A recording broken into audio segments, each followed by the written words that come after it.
ये हाँ, आओ बच्चों सुन लो कहानी, पंचतंत्र से अनूप की बानी।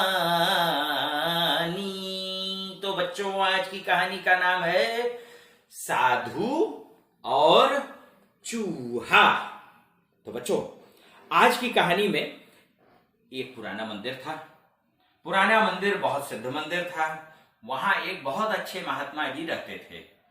महात्मा जी को दिन भर में जो भी दान दक्षिणा मिलती थी, जो भी कपड़े वगैरह वस्त्र वगैरह मिलते थे, उनको अपने खाने पीने के लिए जितना जरूरत होती थी उतना खाते थे, और बाकी सारा का सारा जो था वो अपने यहाँ आने वाले अन्य साधु और याचकों को, याचक मतलब मांगने वाले, जो भी लोग जरूरतमंद होते थे उनको दान कर देते थे। वो अपने पास बहुत ज्यादा कुछ नहीं रखते थे। फिर भी अगर कुछ बच जाता था तो वहां पर एक मंदिर में ऊपर छत से लटका हुआ एक छीका होता है। छीका आप जानते हैं, छीका रस्सी से के सहारे लटका हुआ एक ऐसा चीज होती है जिसमें कि आप हड़िया या बर्तन वगैरह छोटे मोटे रख के उसमें कुछ सामान रख सकते हैं। वो इसलिए इस्तेमाल किया जाता है ताकि वहां पर अन्य जानवर वहां तक नहीं पहुंच सकते हैं। उस मंदिर में एक मोटा सा चूहा आ गया था कहीं से, और फिर वो करता क्या था कि छीके के पास में एक अलमारी थी, थोड़ी दूर पर थी, लेकिन उस अलमारी से कूदकर उस छीके पर चला जाता था और उसमें से सामान खाता भी था, और जितना सामान बचा हुआ रहता था वो सब बारी बारी से उठा उठा कर लेके चला जाता था और अपने कहीं पर उसे रख देता था। साधु महात्मा बड़े परेशान हो गए कि पहले तो हम एक दिन का बचा हुआ सामान दूसरे दिन भी इस्तेमाल कर लेते थे, लोगों को बांट देते थे, खुद खा लेते थे, लेकिन अब तो कुछ बचता ही नहीं है।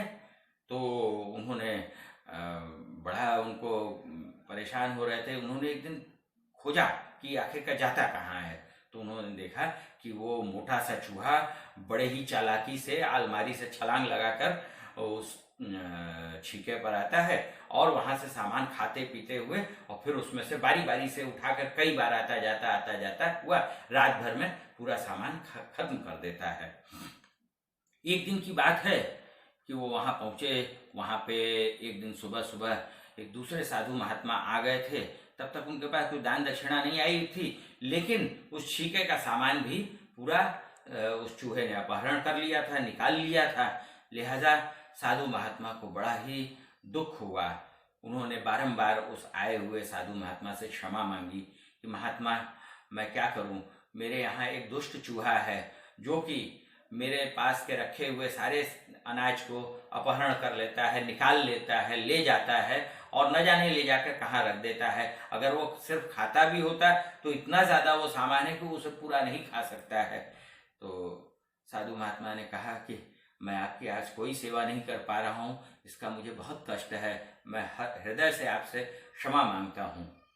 तो साधु महात्मा जो आए थे बड़े ही विद्वान थे, वो बहुत ही अच्छे महात्मा थे। उन्होंने कोई बात नहीं है, आप हृदय से आप मेरी सेवा करना चाहते हैं इसलिए साधुवाद है आपको, लेकिन मैं आज आपके यहाँ थोड़ी देर आश्रय पाना चाहता हूँ। दोनों आके मंदिर के अंदर बैठ गए। बैठे, चर्चा चल रही थी, चूहे की चर्चा चल रही थी। तो साधु महात्मा जो आए थे उन्होंने कहा कि निश्चय ही ये ले जाकर आपका अन्न कहीं न कहीं से छिपा कर रखता है, उस जगह की हमें तलाश करनी चाहिए। तो उन्होंने कहा कि ये कैसे हो सकता है। कहा ठीक है, जब ये यहाँ से छीके पर से सामान लेके भागेगा तो हम लोग इसका पीछा करेंगे। चूहा आया, वो छीके पर सामान रखा हुआ था, उसमें से कुछ उसने खाया होगा, फिर उसको लेकर जाने लगा तो उन लोगों ने अपनी निगाहों से उसका पीछा किया। देखते देखते देखा कि मंदिर के कोने में उसका एक बिल है। बिल का छेद बहुत छोटा सा था, उसमें वो नहीं देख सकते थे कि क्या है अंदर। लेकिन अब साधु महात्मा ने कहा कि ये निश्चय है कि इसी के अंदर इसने अनाज छुपाया है। तो दूसरे दिन मजदूर बुलाए गए और कहा कि इस छेद को खूब बड़ा सा करो। उस छेद को जब बड़ा किया गया तो बड़े आश्चर्य हुआ मंदिर वाले साधु जी को कि अरे, इसमें तो इतना सारा सामान है कि हम 10 दिन तक भंडारा चला सकते हैं।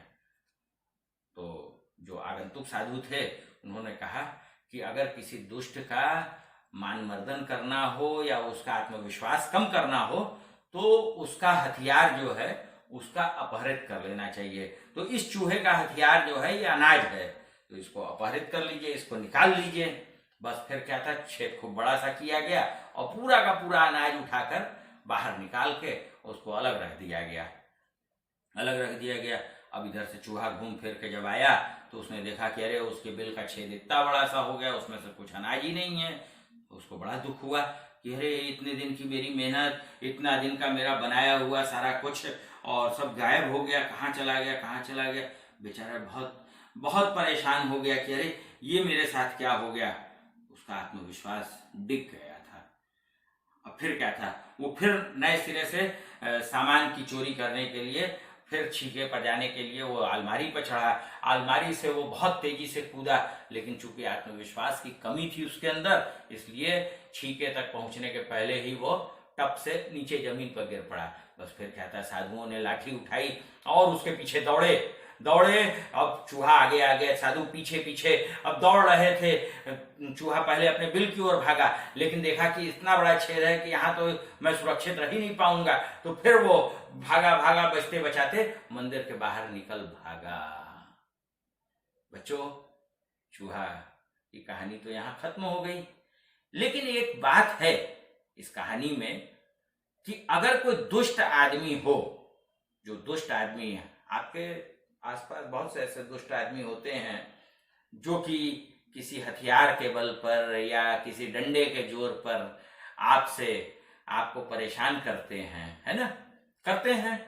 और अगर या कोई अपराधी है जो हमेशा बंदूक वगैरह के जोर पर लोगों को लूटता है, पाटता है, कुछ भी करता है, तो अगर आप उसके हथियार को उससे ले लें, छीन लें, है ना, तो उसका आत्मविश्वास खत्म हो जाएगा और वो पलायन कर जाएगा, भाग जाएगा उस चूहे की तरह, क्योंकि उसका जो असली बल था तो वो तो आपने उससे छीन लिया। तो बच्चों, आज की कहानी बस इसी संदेश के साथ फिर मिलेंगे।